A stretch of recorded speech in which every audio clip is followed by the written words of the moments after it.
in our busy lives, in our lifestyle, constantly running around, we think we can run away from death. We think we can escape it. We think we can hide from that reality. Put this scenario in your head, my brothers. It is time for you to go. You're leaving this world. You're sitting on your deathbed. Would you be thinking of the women? Would you be thinking of the cars? Would you be thinking of the houses? Would you be thinking of that dollar? What would you be thinking of? You would be thinking of myself, my deeds. What have I done? Because if you knew the reality of death, then wallahi, you'll be the best Muslim that you can. Every soul will taste death, and you'll be one of two. One of two souls, either the good soul or the wicked soul. It will lie down in the grave, and then the two angels will come, Munkar wa Nakir. Those two angels will come and they will ask this soul 3 questions. Very, very easy for us to answer now. But wallahi, brothers, it's not the tongue that will speak that day. It's the heart that will speak.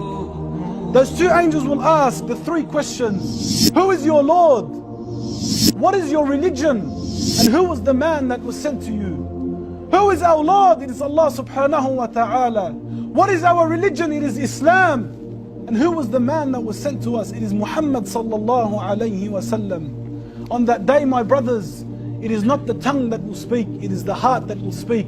And when this beautiful, obedient, pious soul will answer those 3 questions successfully, his grave will be made so wide as far as he can see, so easy for him to sleep in. It's going to be so comfortable, very, very wide.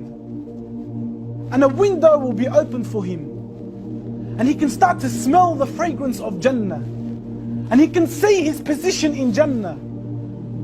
And then he starts to make dua, Ya Allah, make that day come, I want to enter the Jannah. For that beautiful, pious, believing soul.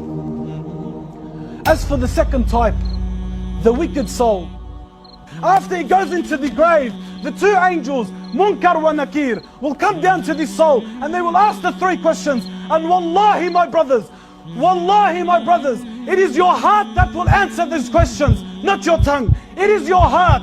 Who is your Lord?